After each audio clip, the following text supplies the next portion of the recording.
नमस्कार, आप देख रहे हैं इंडिया वॉइस और मैं हूं आपके साथ श्रुति अंगद। बुलेटिन करेंगे शुरुआत प्रयागराज से। बड़ी खबर सामने आ रही है। पीएम नरेंद्र मोदी का 13 दिसंबर को संगम नगरी का दौरा है।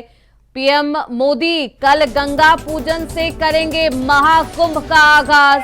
महाकुंभ के निर्विघ्न संपन्न होने की कामना करेंगे प्रधानमंत्री मोदी। अखाड़ा परिषद के साधु संतों से भी पीएम लेंगे आशीर्वाद।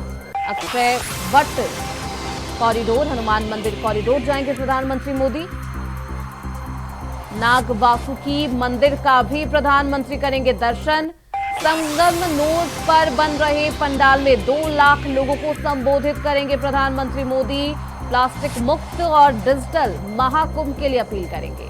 7,000 करोड़ की विभिन्न परियोजनाओं का लोकार्पण करेंगे प्रधानमंत्री। करीब 2 घंटे का प्रधानमंत्री मोदी का संगम नगरी प्रयागराज का ये दौरा होगा। तो साधु संतों से भी मुलाकात करेंगे, उनसे आशीर्वाद लेंगे प्रधानमंत्री मोदी। 13 दिसंबर को संगम नगरी के दौरे पर होंगे पीएम मोदी। कल गंगा पूजन से महाकुंभ का आगाज करेंगे। प्लास्टिक मुक्त और डिजिटल महाकुंभ के लिए अपील करते हुए प्रधानमंत्री मोदी नजर आएंगे। तो महाकुंभ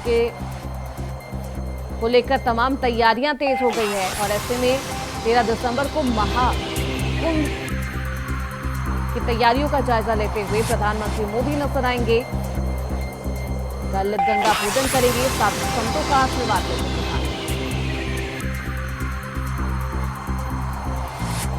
साधु संतों से मिलेंगे, उनका आशीर्वाद लेंगे, उनसे बातचीत भी करेंगे, लोगों को संबोधित करेंगे।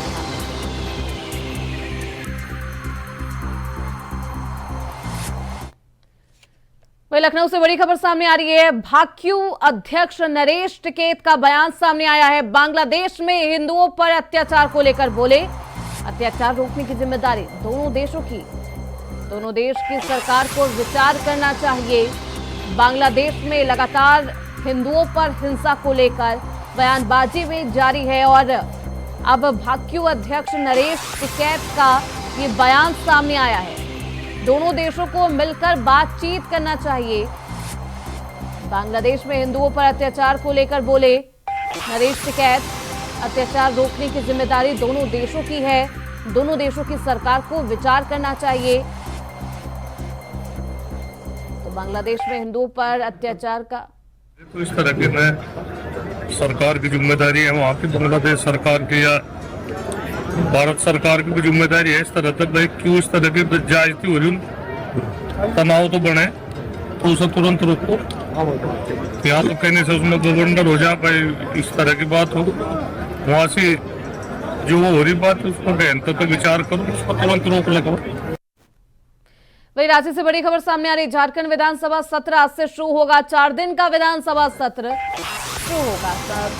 सत्र के अंतिम दिन पेश होगा अनुपूरक बजट। बैठक में अनुपूरक बजट पर भी बनाई गई है रणनीति। कल्पना सोरेन की दिखेगी दमदार भूमिका। 11 का होगा राज्यपाल का अभिभाषण। 11 को राज्यपाल का अभिभाषण होगा। 6ठी झारखंड विधानसभा का पहला सत्र आज से शुरू होगा। 12 दिसंबर तक चलने वाले इस सत्र में पहले दिन विधायकों का शपथ ग्रहण होगा। इसके बाद स्पीकर का चुनाव होगा। सत्र के लिए रविवार को इंडिया गठबंधन और एनडीए के विधायकों ने अलग अलग बैठकें भी की थी। बैठक में सत्र को लेकर रणनीति बनाई गई थी। सीएम पर हुई सत्ता पक्ष के विधायकों की बैठक में मुख्यमंत्री हेमंत सोरेन ने इंडिया गठबंधन के नवनिर्वाचित विधायकों से कहा था कि सत्र में राज्यपाल के अभिभाषण पर वाद विवाद के दौरान तर्क रूप से अपनी बात रखे। हमारे साथ हमारे सहयोगी अजय पांडे इस खबर पर ज्यादा जानकारी के साथ फोन लाइन पर जुड़ चुके हैं। अजय, 4 दिन का ये विधानसभा का सत्र होना है, क्या कुछ अहम जानकारी? देखिए, झारखंड में बिल्कुल नई सरकार बनी है और वैसे में झारखंड विधान कहा जा सकता है कि विधानसभा का ये पहला सत्र आज से शुरू हो रहा है और ये 4 दिनों का सत्र है, यानी एकदम छोटा सत्र है, विशेष सत्र के तौर पे कहा जा सकता है। तो पूरी तैयारियां हो चुकी। दोनों पार्टियां इसके लेकर के कल आपने सत्ता पक्ष और यानी कह सकते हैं विपक्ष, दोनों पार्टियां ने अब मंत्रणा की बैठक की है और तमाम मुद्दे पर अपनी बातचीत की है। एक तरफ आप कह सकते हैं कि सत्ता पक्ष जो है पूरी तरह से तैयारी यह मजबूती के साथ सरकार चलाने को यानी सदन चलाने की पूरी तैयारी कर चुके हैं, तो दूसरी तरफ यह कह सकते हैं कि एनडीए यानी जो विधानसभा सत्र होंगे उनके जन मुद्दों को लेकर के ये अपनी बातों को मुखर सदन में रखने की भी बात की कवायदें जारी रखी है। तो कुल मिला के कहा जा सकता है कि आज जो सत्र है सबसे पहले तमाम मुख्यमंत्री से लेकर के मंत्री या उनके विधायकों का आज यानी कहा जा सकता है कि वो अपनी सदस्यता का आज शपथ लेंगे।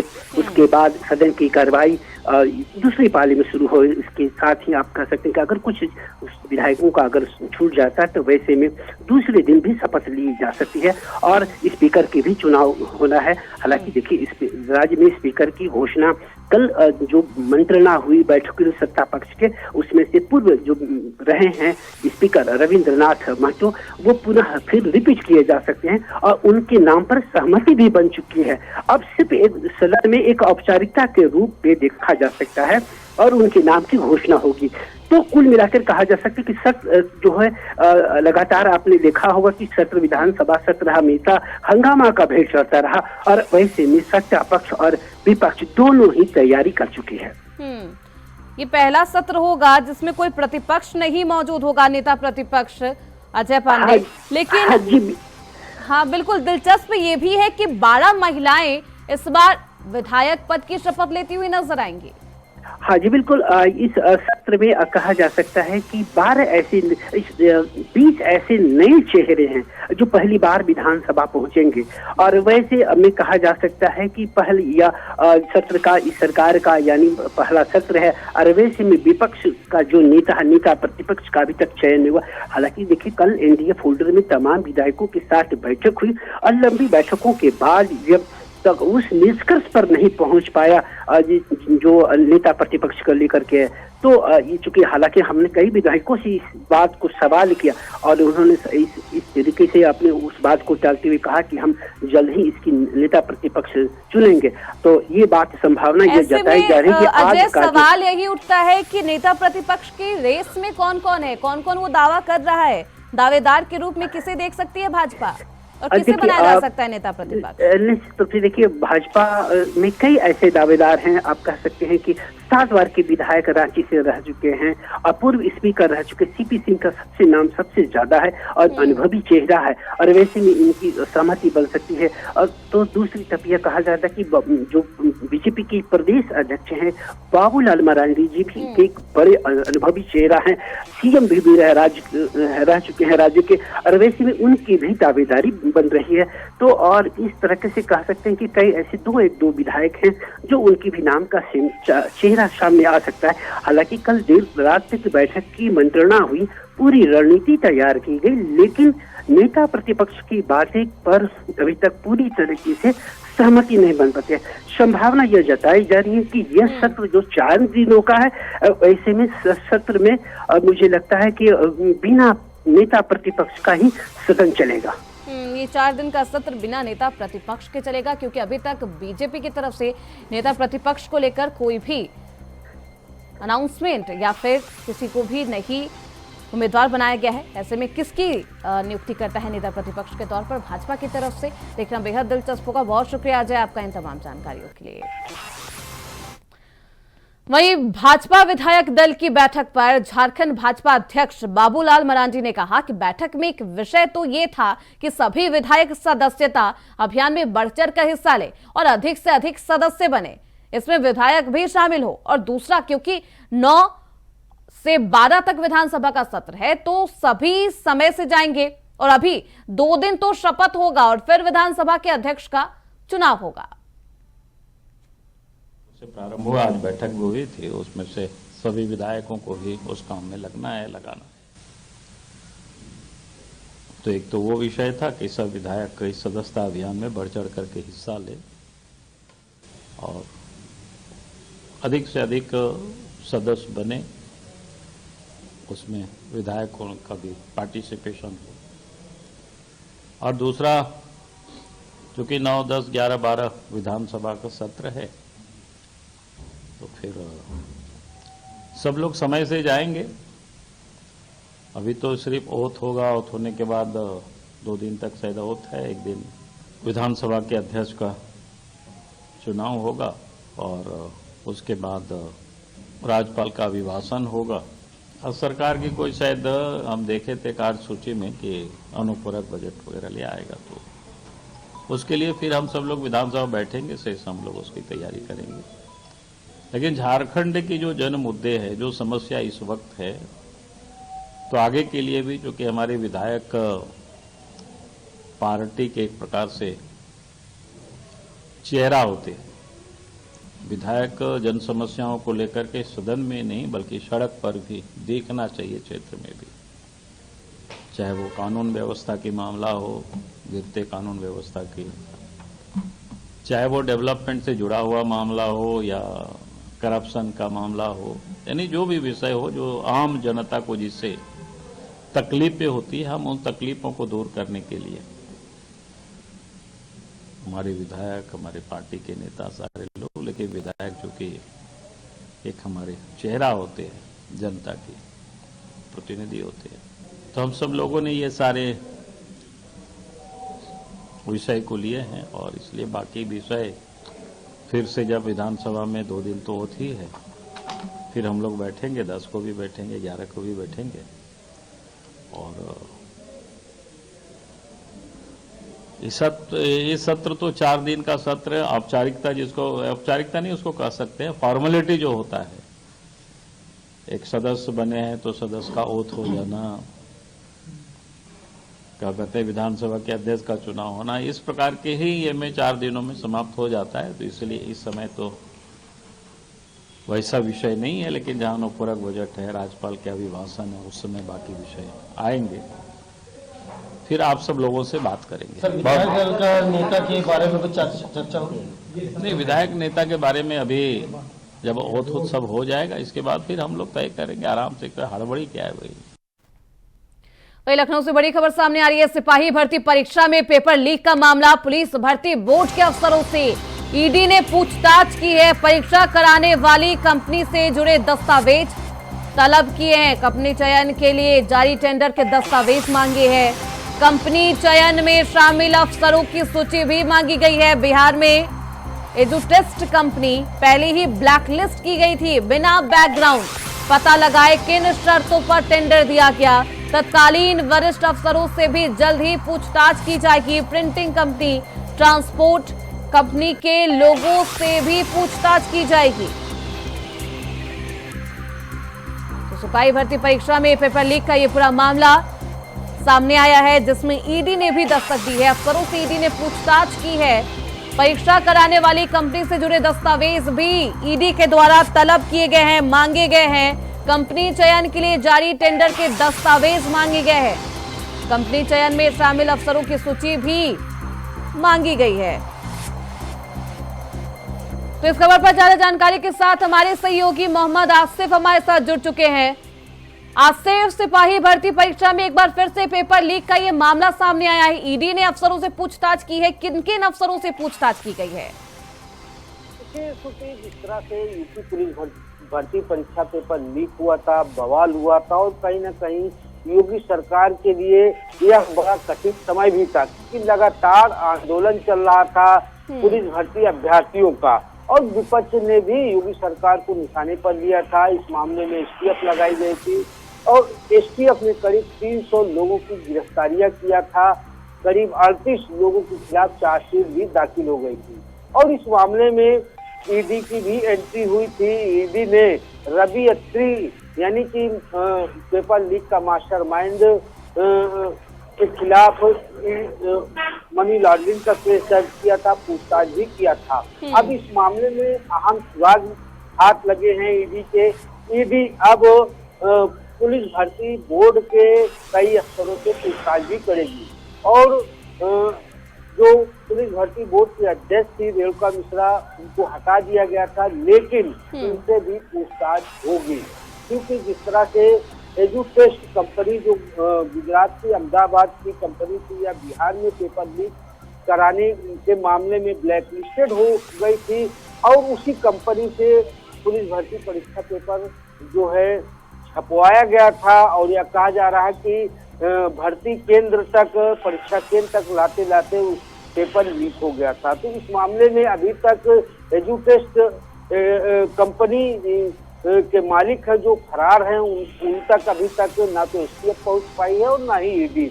अब रही बात भर्ती बोर्ड के अफसरों की, तो इसमें कई अफसर हैं जिनसे पूछताछ हो चुकी है और भर्ती बोर्ड की जो पहले की अध्यक्ष रेणुका मिश्रा, उनसे भी पूछताछ होनी है, क्योंकि जिस तरह से बड़ी लापरवाही बरती गई थी और एक पहले से ब्लैक लिस्टेड कंपनी को पेपर सौंपा गया और पेपर लीक भी हो गया। तो ऐसे में कहीं न कहीं सवालों के घेरे में पुलिस भर्ती बोर्ड के कई अफसर भी शामिल हैं। हालांकि सूत्रों के मुताबिक कई पुलिस अफसरों से, आईपीएस अफसरों से पूछताछ भी हो चुकी है। अब इस मामले में योगी सरकार का एक्शन भी देखने को मिल सकता है, क्योंकि कहीं न कहीं जो इशारा कर रहा है, क्योंकि कंपनी पहले बिहार में ब्लैक लिस्टेड थी और उसी से छपवाना, तो कहीं न कहीं पेपर लीक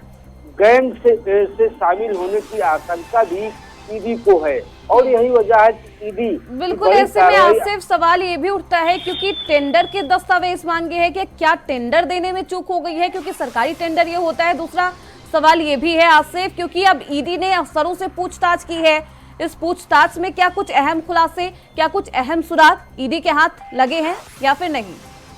जो खुलासा करना था उसे एसटीएफ कर चुकी है, 38 लोगों के खिलाफ चार्जशीट दाखिल कर चुकी है और एसटीएफ की जो जांच रिपोर्ट है उसी के बिना पर ईडी की कार्रवाई चल रही है। और यही वजह है कि ईडी ने जो मास्टरमाइंड था रवि अत्री, उससे भी पूछताछ की, जेल में भी जाकर पूछ की और मनी लॉन्ड्रिंग का केस दर्ज हुआ। और रवि अत्री ने, सूत्रों का यह भी दावा है कि रवि अत्री ने कई बड़े खुलासे किए हैं कंपनी को लेकर, जहां पेपर छपाई हुआ था, अफसरों को लेकर भी कई बड़े खुलासे किए हो, क्योंकि यह जानकारी सभी को थी कि एजुटेस्ट कंपनी जो है ब्लैक लिस्टेड कंपनी है और यह कहीं न कहीं हेर फेर करती है, इसका गोरख धंधा है और यह लाखों करोड़ों की कमाई पेपर लीक कराकर ही कर लेती है और सिरदर्द जो है सरकार के मत्थे पर आता है, सरकार खुलासा करती है, पेपर लीक हो जाता है। तो ऐसे में यह साफ कहा जा सकता है कि शक की सुई जो है ईडी की अफसरों पर भी है। हालांकि पेपर लीक कंपनी का जो मालिक है वो फरार है, ज्यादा दिनों तक फरार नहीं हो सकता, उसको नोटिस भी जारी की गई है। लेकिन जो कड़ी जुड़ती दिख रही है पेपर लीक की, एक रवि अत्री पेपर नकल माफिया है, उसके जरिए जो कड़ी खींची गई उसमें एजुटेस्ट कंपनी का भी नाम आया और एजुटेस्ट कंपनी के बाद अफसरों की कार्यशैली भी संदेह के घेरे में आ गई, क्योंकि ऐसी कंपनी को ठेका दिया गया था जो पहले से ही उसका जो है बिल्कुल जो ब्लैकलिस्ट है उस कंपनी के पास टेंडर कैसे पहुंचा, इसकी जांच की जा रही है। दस्तावेज भी तलब किए गए ईडी के द्वारा। आगे क्या कुछ अहम खुलासे होते हैं और ईडी को क्या कुछ अहम सुराग मिलते हैं, देखना बेहद दिलचस्प होगा। बहुत शुक्रिया मोहम्मद आसिफ आपका इन तमाम जानकारी।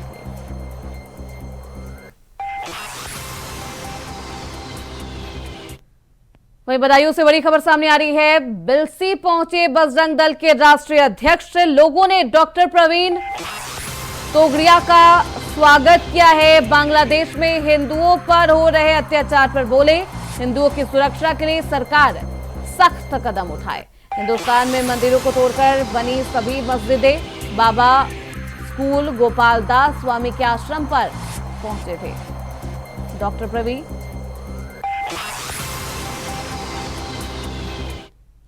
तीन 300 वर्ष पहले मानी मुगल सल्तनत थी, तब जितनी मस्जिद बनी है वह सब मंदिर पर ही बनी है। सीताराम गोयल नाम के एक विद्वान ने भारत के डिस्ट्रिक्ट वाइज कितने मंदिर तोड़ पर वहां मस्जिद बनी है ऐसी 20,000 की सूची दी है। ये सभी सूची मैंने भी पढ़ी है। मैं पूरा उत्तर प्रदेश का मेरठ तक दौरा 10 दिन का करने के लिए निकला हूं। बांग्लादेश में हिंदुओं पर जो हो रहा है वह मानवता, न्याय मानवाधिकार की सभी सीमा का उल्लंघन कर रहे हैं। झगड़ा तो बांग्लादेश की जनता और सरकार का था, तो हिंदुओं पर हमला क्यों, उनकी कत्ल क्यों? मंदिर की मूर्तियां तोड़ रही है और बांग्लादेश की सरकार जिहादियों के कब्जे में है। हम चाहेंगे कि इजराइल सरकार जो कर रही है वो भारत सरकार करे। इजराइल सरकार क्या करती है? एक भी यहूदी नागरिक का दुनिया में कोई नाम लेते हैं तो उनका नामो निशान मिटा देती है। इसलिए इजराइल ने ईरान में जाकर भी मारा है। पैलेस्टाइन में तो 42,000 का नामो निशान मिटा दिया। यह हजारों वर्षों के इतिहास में पहली घटना है। पैलेस्टाइन वासियों ने कितने लोगों को मारा था इजराइल में जाकर? 300। कितनों को मारा? 42,000। वहीं उपराष्ट्रपति जगदीप धनखड़ आज धर्मनगरी कुरुक्षेत्र पहुंचे, जहां उन्होंने अंतर्राष्ट्रीय गीता महोत्सव में हिस्सा लिया। अपने दौरे की शुरुआत में उपराष्ट्रपति ने मां भद्रकाली मंदिर में पूजा अर्चना की। इसके बाद उन्होंने पुरुषोत्तम पूरा बाग में आयोजित राज्य स्तरीय प्रदर्शनी और हरियाणा के सहभागी प्रदेश उड़ीसा के पवेलियन का अवलोकन किया। उपराष्ट्रपति गीता ज्ञान संस्था में चल रहे गीता सत्संग में भी शामिल हुए और वहां अपने विचार साझा किए। इस मौके पर कुरुक्षेत्र को वैश्विक आध्यात्मिक धरोहर के रूप में प्रस्तुत करने की बात भी कही गई। प्रांत असीम संभावनाओं का देश है। ऐसा प्रदेश है जो अपने देश का सिरमौर है। यहाँ की प्रतिभा हर क्षेत्र में अभूतपूर्व है। There will be total exploitation of the talent of every Haryanvi under his leadership. मेरे मन में कोई शंका नहीं है। नायब सिंह सैनी जी निश्चित रूप से कुछ नायाब काम करेंगे, इसके मेरे में कोई। स्वामी ज्ञानानंद जी महाराज, मुझे जब पहली बार यहाँ आने का सौभाग्य मिला, मेरी आपसे काफी चर्चा हुई। जिसको कहते हैं ना कि इन्होंने बड़ी अच्छी शुरुआत की और वो शुरुआत निरंतरता से आगे बढ़ती जा रही है। It is on not incremental but virtually vertical trajectory. आपका प्रयास सराहनीय है। आप साधुवाद के पात्र हैं।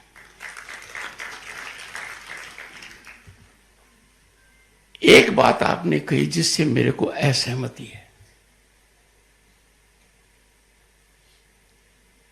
इन्होंने कहा कि डॉक्टर सुदेश धनखड़ मेरी धर्मपत्नी मेरे साथ आई है। मैं उनके साथ आया। जिंदगी में जोखिम तो बहुत उठाए हैं, पर ऐसा जोखिम उठाना मेरे बस में नहीं है।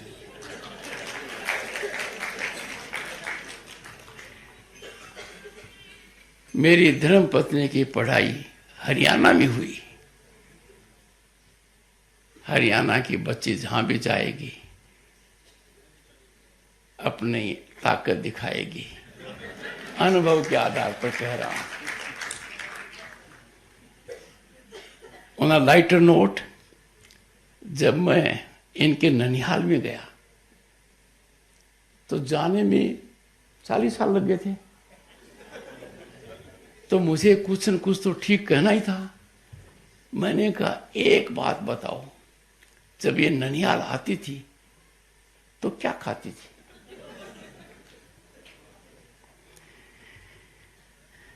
मेरा लगाव तो इन बातों से है ही, पर डॉक्टर सुदेश धनखड़ का बहुत है। विगत 3 दिनों से उपराष्ट्रपति भवन के परिसर में आदरणीय श्री पुंडरीक गोस्वामी जी महाराज के द्वारा ऐतिहासिक श्रीमद् भागवत सप्ताह का आयोजन हो रहा है। फिलहाल इसी के साथ इस बुलेटिन में बस इतना ही। देखते रहिए इंडिया वॉइस।